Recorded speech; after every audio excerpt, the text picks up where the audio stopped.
Pessoal, hoje nós vamos começar com a aula de farmacologia da dor e da inflamação.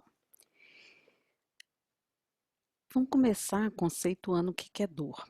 Dor, segundo o Instituto Americano de Estudo da Dor, é uma experiência sensorial e emocional desagradável que está associada a um dano tecidual, presente ou potencial.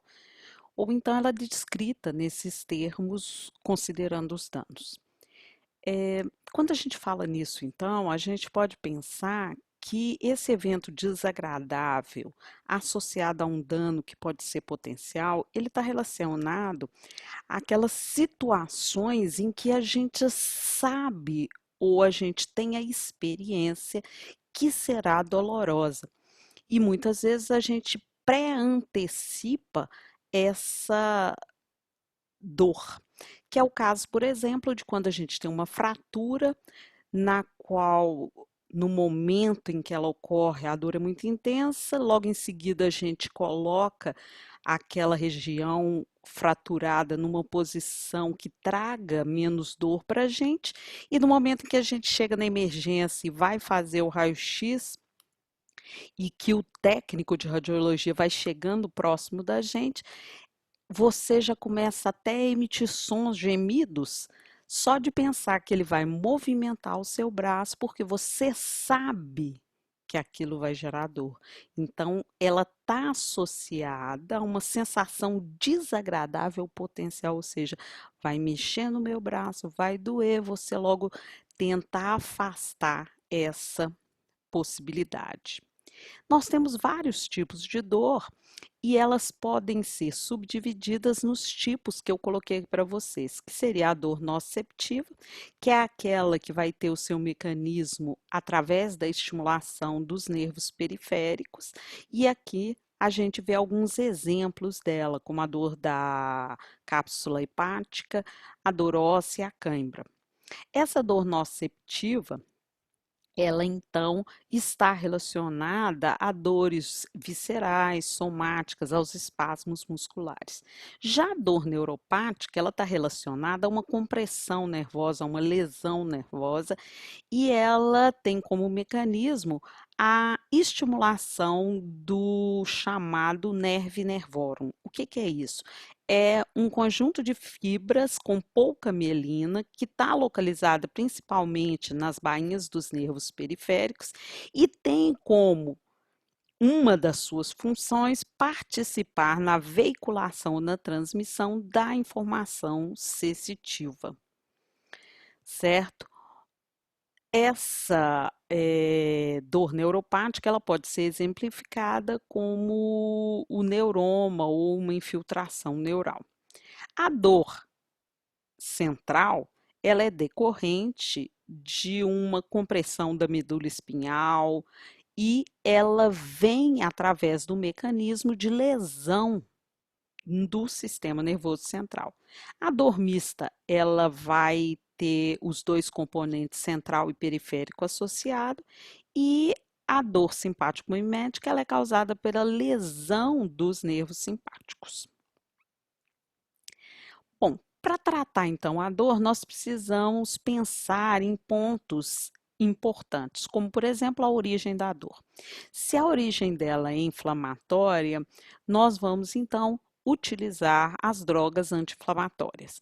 Se a origem é desconhecida, nós vamos, em função da intensidade, tratar esse paciente com os analgésicos, e aí fracos ou fortes em função da intensidade, nós vamos ver essas classes de analgésicos até que a origem seja conhecida e aí possamos trabalhar não a dor como sintomatologia, mas a causa da dor.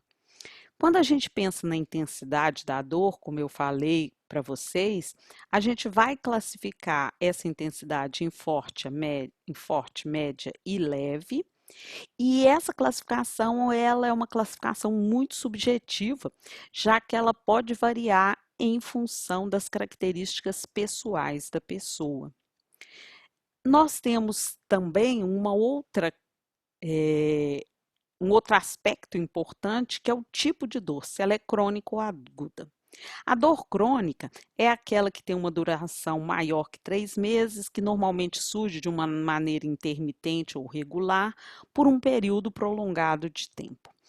Já a dor aguda, ela tem um tempo determinado, a duração dela é um pouco menor, mas ela surge de uma maneira abrupta e inesperada. Bom, se a gente for falar então na dor e na inflamação, a gente tem que lembrar que um dos pilares do processo inflamatório é a dor. Então, no processo inflamatório, a dor é um sintoma junto com o calor, junto com o rubor, junto com o edema e nós temos então a dor. Se a inflamação não for tratada, então nós podemos chegar inclusive até a perda da função. Bom, a inflamação, ela acontece a partir do quê? A partir de uma lesão. Essa lesão, então, que é um estímulo danoso, ela vai estimular a liberação de substâncias, que nós vamos ver mais para frente quais são. Essas substâncias tendem a estimular os receptores para a dor e esse estímulo, então, vai caminhar desde o local onde a lesão aconteceu até o sistema nervoso central. No sistema nervoso central, essa dor então vai ser interpretada e vai então gerar uma resposta sensorial e uma resposta motora protetora.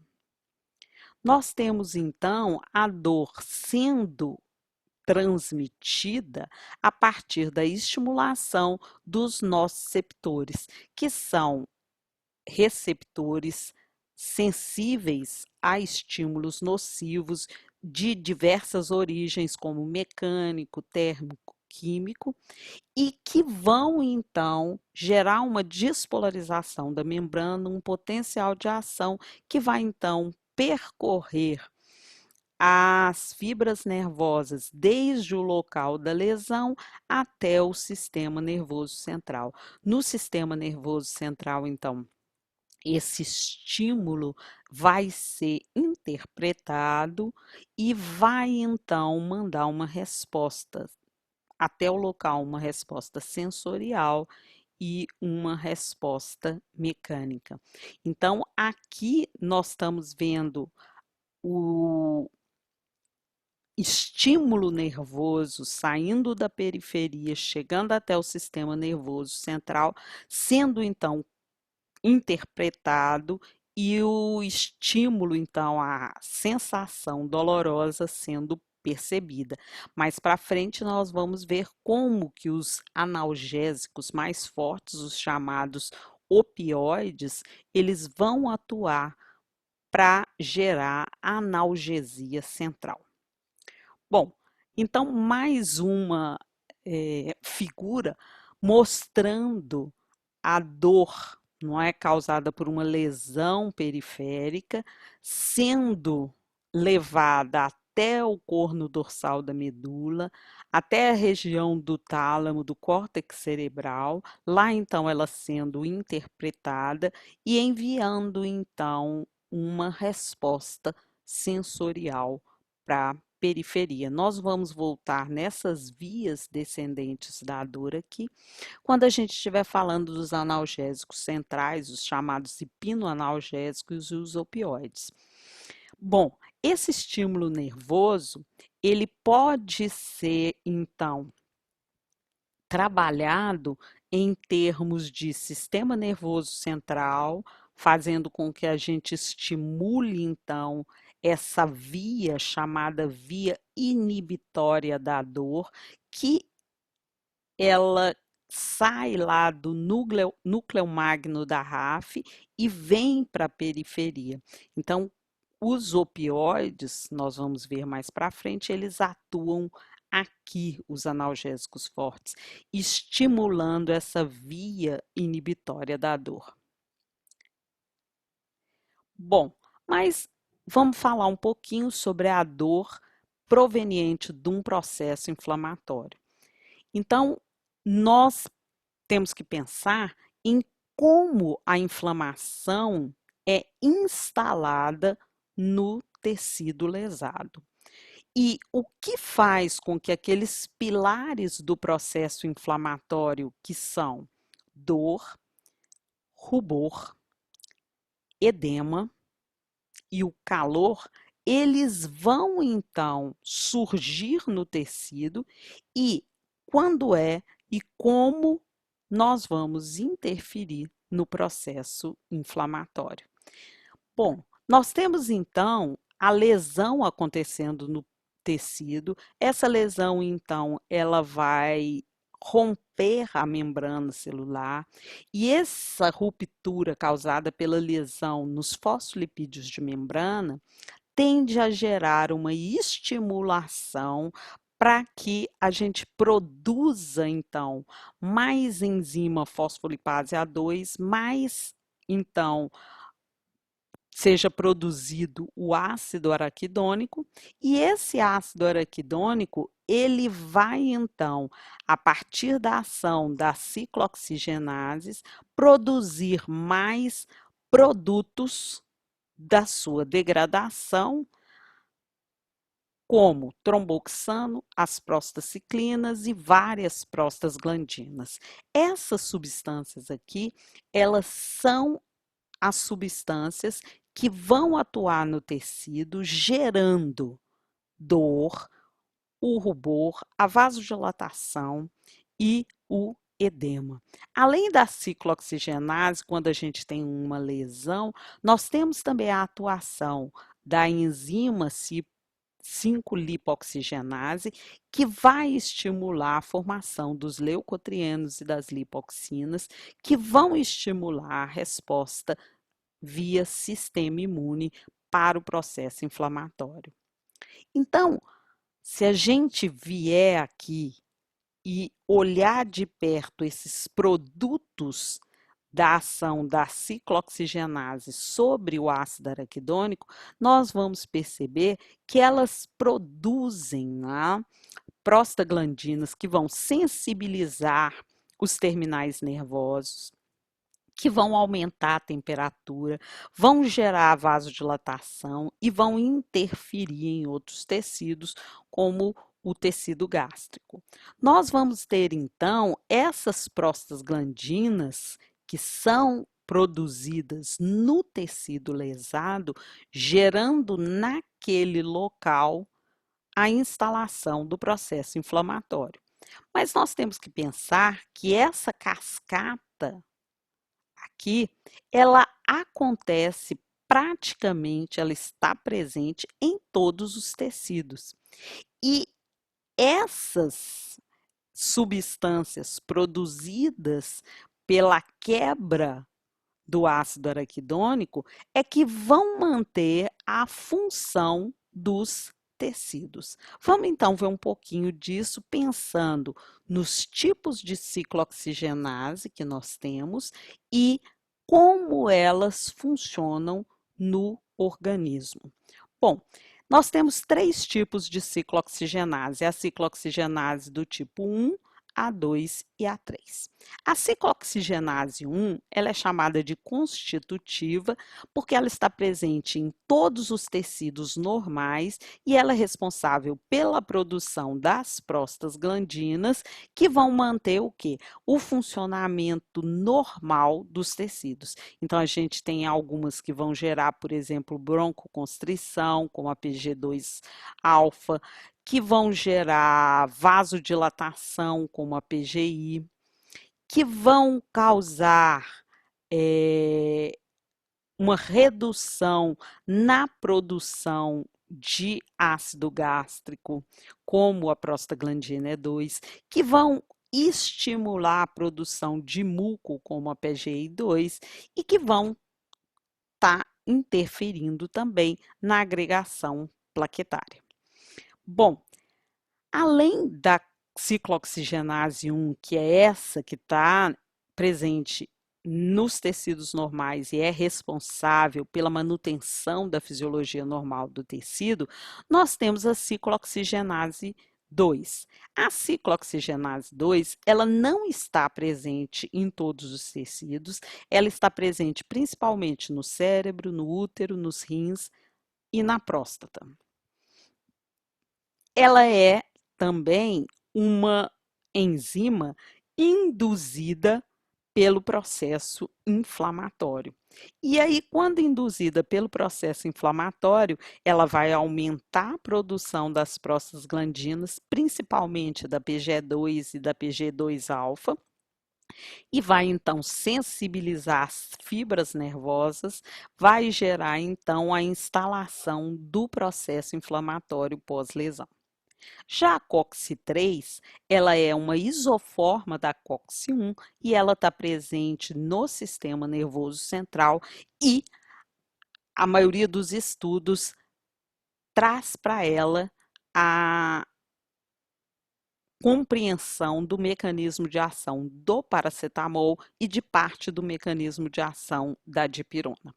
Aqui só para a gente ver, em alguns locais, a presença da ciclooxigenase 2, inclusive em situações nas quais a gente tem uma doença como o câncer e a gente tem então o aumento da expressão dessa ciclooxigenase nesses locais, como por exemplo na úlcera gástrica e no câncer do colo.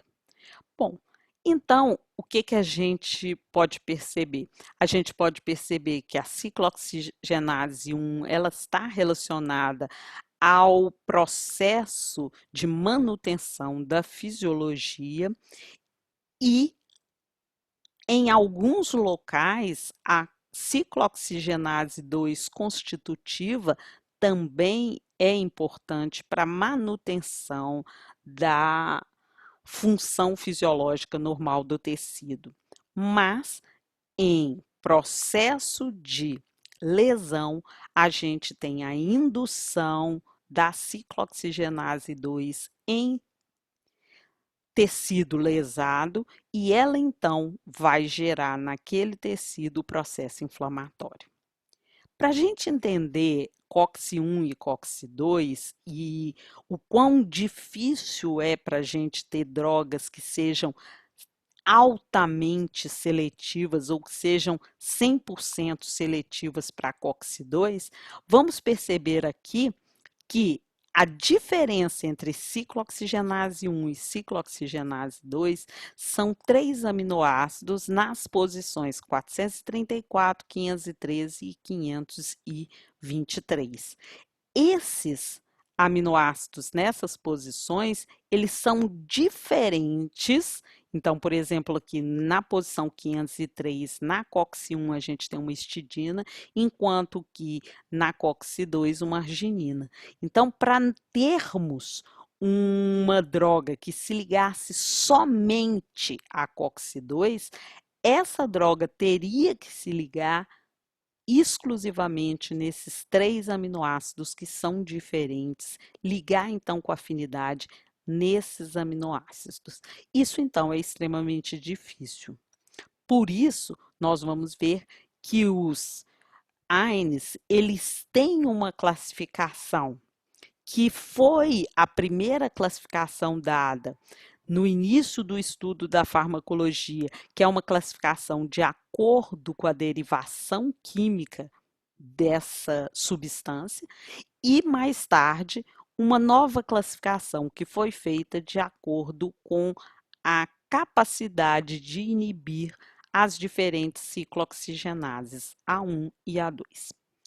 Bom, então, pensando em termos de classificação em função da derivação química, nós temos então os AINES classificados em salicilatos, derivados, e exemplos desses derivados dos salicilatos, a gente tem a aspirina e o difluzinal. Derivados dos fenamatos, a gente tem o ácido mefenâmico, que talvez seja o mais conhecido da gente, que é o Ponstan, que é muito usado para a cólica menstrual. Os derivados das alcanonas, que é um exemplo é a nabumetona, derivados do ácido acético, que talvez o mais conhecido seja o diclofenaco e o etodolaco. Derivados do ácido propiônico, nós temos então o ibuprofeno e o naproxeno. Das sulfonanilidas, nós temos como exemplo a nimesulida. Dos derivados do ácido enólico, nós temos o piroxicam e o meloxicam. E os mais recentes, os derivados diaril heterocíclicos, que são aqueles que são mais seletivos para a ciclooxigenase 2. Essa classificação, então, era uma classificação antiga.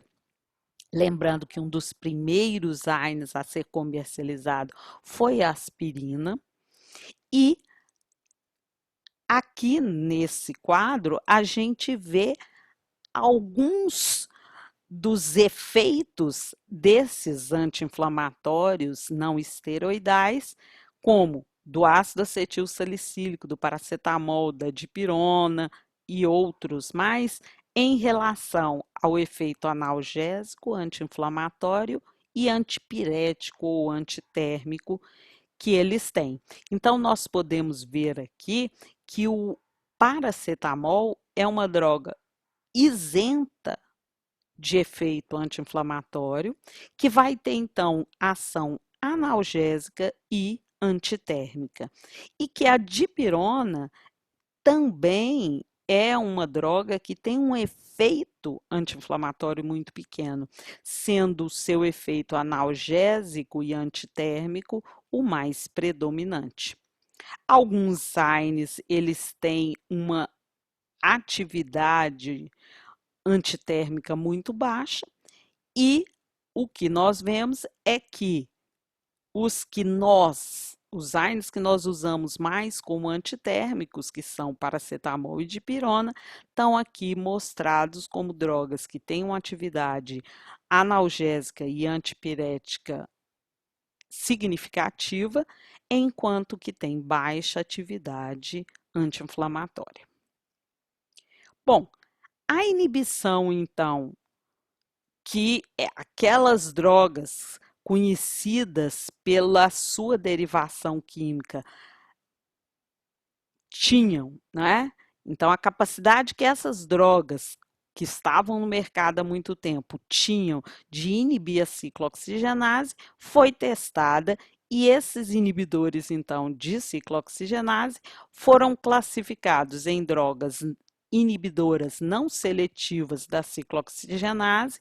Então, seriam aqueles que inibem COX-1 e COX-2, aqueles que inibem preferencialmente a COX-2 e aqueles que inibem a COX-3 e que vão ter, então, um efeito analgésico e antipirético significativo, sendo que esses não seletivos e os inibidores seletivos, né, ou mais seletivos, preferencialmente seletivos de COX-2, vão ter ação tanto analgésica quanto anti-inflamatória. Esse gráfico aqui, ele mostra o ensaio que foi feito usando as drogas que a gente já tinha no mercado e que conhecíamos a sua estrutura química, testando elas em relação à inibição que elas fazem de COX-1 e COX-2. Então, desse lado aqui do gráfico, a gente vê preferencialmente os inibidores de COX-1 e 2, ou seja, os inibidores não seletivos, que tendem a inibir mais a COX-1 do que a COX-2. Já nesse lado aqui, a gente vê as drogas que inibem preferencialmente COX-2, ao invés de inibirem tanto a COX-1. Então, aqui, preferencialmente ou majoritariamente vão inibir COX-2, mas ainda fazendo uma certa inibição de COX-1, e aqui as drogas que vão gerar uma inibição de COX-1 maior do que a inibição de COX-2. Bom, nós vamos então entender que se a lesão ela faz com que eu tenha um aumento na expressão da ciclooxigenase 2, que é a induzida pelo processo inflamatório, pela lesão no tecido, nós vamos observar que essa COX-2, então, é que vai aumentar a produção dessas substâncias que vão fazer com que a instalação do processo inflamatório ocorra no tecido. Bom, agora então nós temos que pensar quais são as indicações para a utilização dos analgésicos e anti-inflamatórios não esteroidais, os chamados AINE. E a gente vê na literatura as seguintes indicações: condições inflamatórias, doença crônica da articulação, que é uma doença inflamatória, dor musculoesquelética, cefaleia, que é uma dor, um tipo de dor menstrual, dor de dente, dor pós-operatória de leve a moderada intensidade. Então, o que nós conseguimos ver que a literatura faz é a indicação dos AINES predominantemente para tratar processo inflamatório e processo de dor. Mas nós, em um quadro agora atrás, nós vimos que os AINES também têm uma ação antitérmica, alguns deles, que foi o que eu mostrei para vocês aqui nesse quadro, com relação a quem? Com relação ao diclofenaco, à indometacina, à dipirona e ao paracetamol e ao ácido acetil salicílico. Bom, então nós temos os AINES com ação analgésica, anti-inflamatória, antitérmica ou antipirética e uma ação que é exclusiva do ácido acetil salicílico, que é uma ação também como antiplaquetário ou como o leigo diz, não é? Uma ação de raliar o sangue, não é? De gerar então um efeito anticoagulante, como eles dizem. Bom, vamos falar então um pouquinho da aspirina. As aspirinas, como são chamadas, desculpa, por alguns autores, elas podem desempenhar três funções clássicas na medicação, considerando que ela foi um dos primeiros analgésicos e anti-inflamatórios lançados no mercado. Uma das características que a gente tem do ácido acetil salicílico é que ele é o único dos fármacos usados como AINES que fazem uma ligação forte com a ciclooxigenase. E em função disso é que nós vamos ver alguns dos efeitos que a gente tem relacionados às aspirinas. Uma das coisas é, se ela faz uma ligação forte, ela vai então interferir na quantidade de ciclooxigenase que nós vamos ter no tecido. Bom, a ação antitrombótica, ou mais exatamente a ação antiplaquetária da aspirina ou do ácido acetil salicílico, ela é considerada por alguns autores como a indicação cardiológica da aspirina, que varia em torno de 80 a 160 miligramas por dia, que vai fazer com que a aspirina se ligue preferencialmente à ciclooxigenase 1 plaquetária, diminuindo então a quantidade dessa ciclooxigenase 1 plaquetária, consequentemente diminuindo então os níveis de tromboxano e de prostaglandina I2 e dessa forma diminuindo a agregação plaquetária. Já a aspirina, considerada analgésica e antipirética, que é o que esses autores chamam de aspirina farmacêutica ou aspirina da clínica médica, é aquela que tem a indicação como analgésica e antipirética e que varia a sua concentração de 325 a 650 miligramas em dosagens a cada 4 horas, o que vai perfazer uma concentração sanguínea na faixa de 2,5 miligramas por decilitro. Nesse caso, ela vai tanto inibir a COX-1 quanto a ciclooxigenase 2. Já a aspirina, considerada anti-inflamatória e usada pela reumatologia, é aquela na qual a gente tem uma dose bem alta dela sendo usada, 1,3 gramas a cada 4 a 6 horas, o que vai perfazer uma concentração de 20 miligramas por decilitro e que vai interferir na transcrição, então, da COX-1 e da COX-2, gerando um efeito que vai perdurar por um tempo maior, já que os níveis de COX-2 vão estar baixos por um tempo maior, por cerca de 2 semanas. Então, aqui eu descrevo para vocês que a inibição da agregação plaquetária, ou aquele efeito, né, que alguns chamam de antitrombótico erradamente, é decorrente da inibição da síntese, principalmente do tromboxano e da prostaglandina I2, que vão ter, então, uma ação sobre a agregação plaquetária. Esse efeito, então, antiplaquetário, ele dura por cerca de 14 dias, que é o tempo que o organismo leva para produzir nova enzima ciclooxigenase. Já o outro efeito que a gente pode ver dos AINES é o efeito que a gente falou antitérmico. Vamos então pensar no que é a febre e o que gera a febre.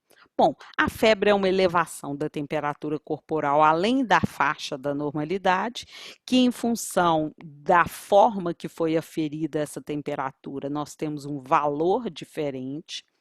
E essa febre, então, essa elevação da temperatura, está associada a um aumento no ponto de ajuste hipotalâmico. Bom, o que a gente tem? A gente tem o fato de que a febre, ela vai ser, então, um mecanismo que o nosso organismo vai ter de resposta a uma anomalia ou a uma doença, uma lesão que se instalou no organismo. Bom, quais substâncias, então, conseguem elevar a temperatura corporal? Bom, a temperatura corporal, ela é elevada por substâncias chamadas pirogênios. Pirogênios, então, são substâncias que conseguem induzir a elevação da temperatura corporal. Bom, a temperatura corporal, ela é mantida a partir do centro termorregulador hipotalâmico. Esse centro termorregulador, ele tem um padrão de temperatura que a gente determina de set point hipotalâmico, que é o valor normal de temperatura. Nós, então, quando temos a febre, nós temos uma elevação do set point, desse valor de temperatura hipotalâmico, que é diferente de quando a gente tem hipertermia, que é uma elevação da temperatura corporal sem alteração do valor do set point no hipotálamo. Bom, esses pirogênios, então, que são substâncias capazes de elevar a temperatura corporal, eles podem ser de duas origens, exógenos ou endógenos. Os exógenos, normalmente, eles são derivados de origem microbiana ou de origem viral, e os endógenos são principalmente derivados das citocinas.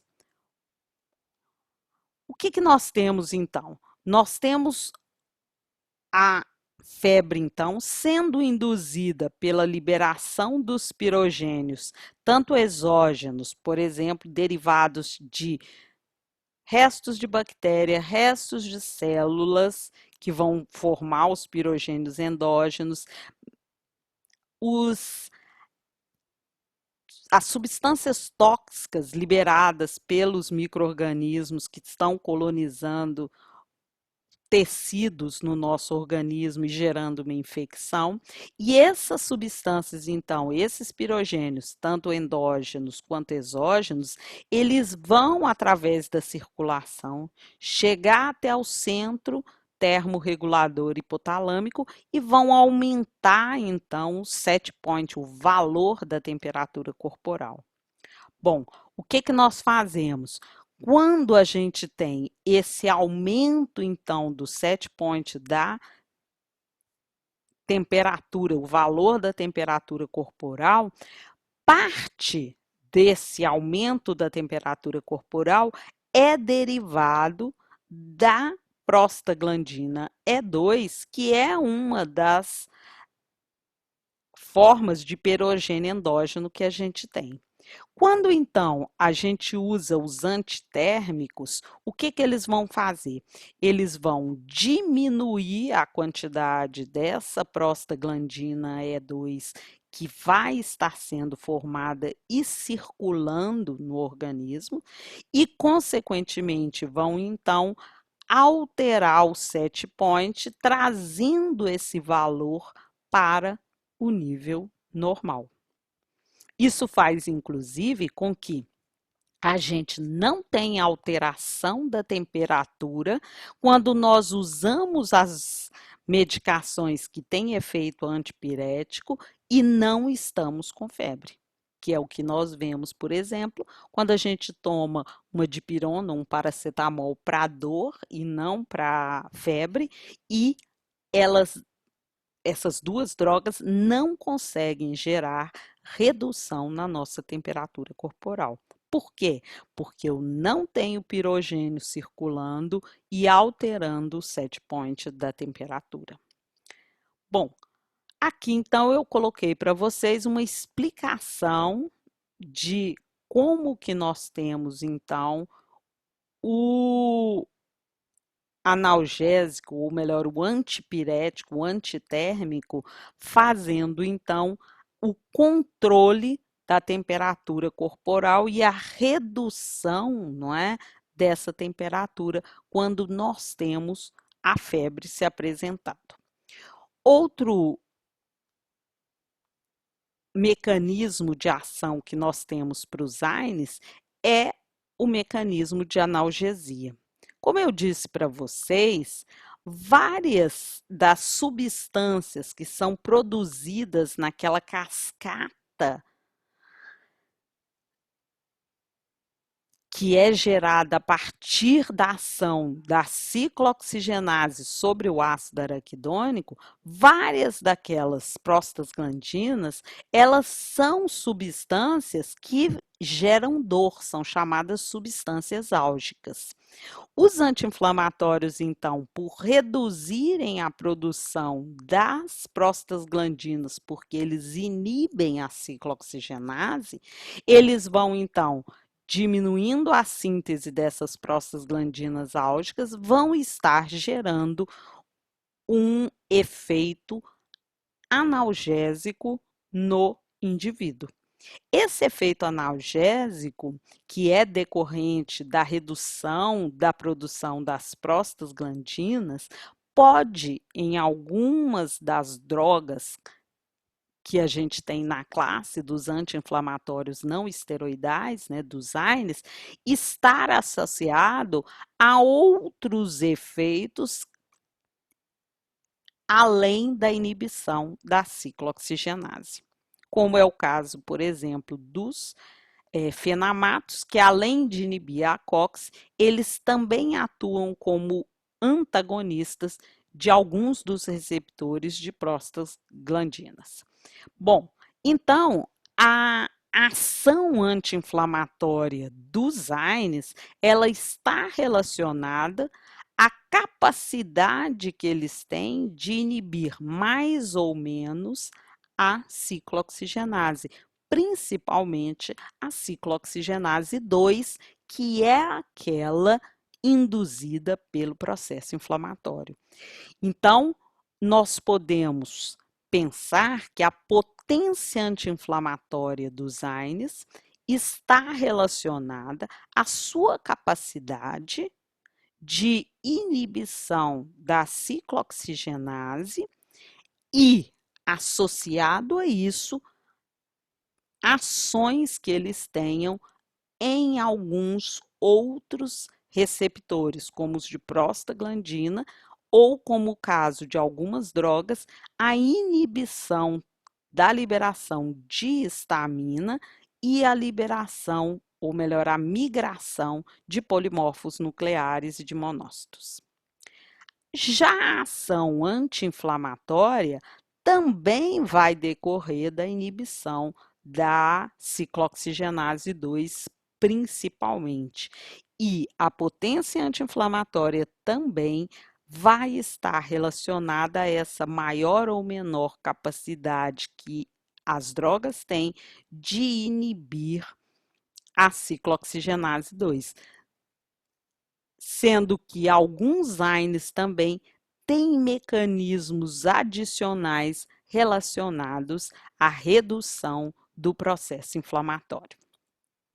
Mas uma coisa que a gente percebe é que quando a gente utiliza a classe dos anti-inflamatórios não esteroidais, uma das queixas maiores que as pessoas têm é a dor ou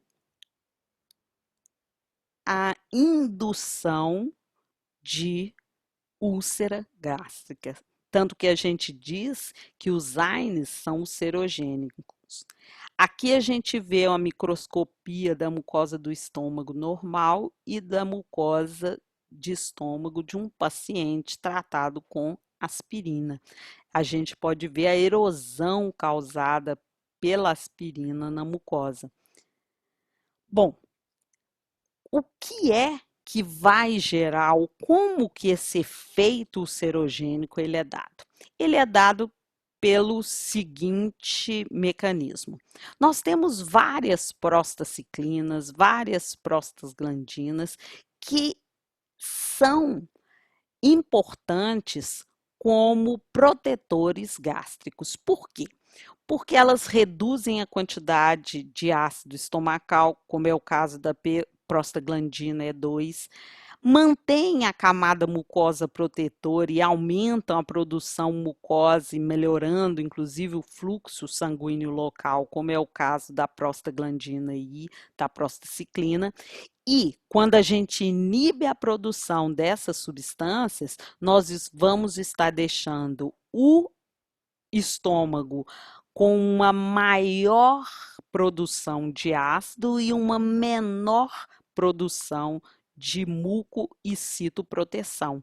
Isso então vai fazer com que ele esteja mais exposto à ulceração. Além disso, nós temos que pensar que essas drogas, a maior parte delas, são ácidos fracos que diretamente, não é, vão causar uma irritação na mucosa. O que a gente vê é que os inibidores seletivos ou mais seletivos para COX-2, eles têm uma inibição bem menor da COX-1 e com isso o risco de ulceração ele é menor do que nos AINES não seletivos. Mas aí a gente pode pensar, qual é então o principal efeito indesejável dos inibidores de COX-2 seletivos? Aqui nesse desenho aqui, a gente vê exatamente as prostaglandinas quando inibidas, aumentando, né, deixando que tenha um aumento da secreção de ácido, uma redução na secreção do muco de mucina e uma redução na proliferação das células do epitélio, o que vai gerar, então, uma redução na citoproteção e o favorecimento da erosão, da formação da úlcera. Mas os inibidores de COX-2, como eu disse, eles produzem menos irritação gástrica, mas, em consequência, eles estão muito mais relacionados a eventos trombóticos e eventos cardíacos, além de eventos cerebrais. Então, essas drogas, elas vão ter um evento adverso muito mais silencioso. Por quê? Porque ela vai gerar um efeito que a curto prazo não é percebido pelo paciente. Exatamente por isso, a prescrição das drogas inibidoras de COX-2 seletivos, né, os mais seletivos para COX-2, no Brasil, eles são feitos através do receituário C2, duplo carbonado, e eles vão ser vendidos somente com retenção de receita, não tendo então a população, de maneira geral, a condição de comprar essas medicações sem a prescrição médica, como acontece com os não seletivos. Uma coisa importante para a gente falar aqui, que é um evento que acontece muito no uso dos AINES, é principalmente a intoxicação relacionada ao uso do paracetamol de altas doses, tá certo? Bom, como eu disse, de maneira diferente ao ácido acetil salicílico, o paracetamol ele faz uma inibição reversível da ciclooxigenase, ele tem efeitos analgésicos e antipiréticos só, isento de ação anti-inflamatória, e ele pode gerar no paciente uma intoxicação e um dano hepático que pode chegar a ser fatal. Como que isso acontece? Isso acontece a partir do metabolismo do acetaminofén. O metabolismo do paracetamol ou acetaminofén, ele é um metabolismo que é praticamente, na sua maioria, feito no fígado, através das enzimas do citocromo P450, e esses metabólitos gerados pelo citocromo P450 são metabólitos que podem gerar uma lesão com a morte da célula hepática ou podem gerar metabólitos que vão ser conjugados com o glutatião e vão então ser excretados por via renal sem dano nem para o fígado nem para o rim. Já esses metabólitos tóxicos para o fígado e para o rim, eles vão ser produzidos em maior quantidade quando nós temos grandes doses de acetaminofém sendo usados, e essas grandes doses estão na ordem de 6 a 10 gramas, tá? Quando nós temos a associação do paracetamol com substâncias indutoras enzimáticas que vão desviar a metabolização para essa via lesiva, quando a gente pega um paciente etilista e quando a gente tem baixa oxidação.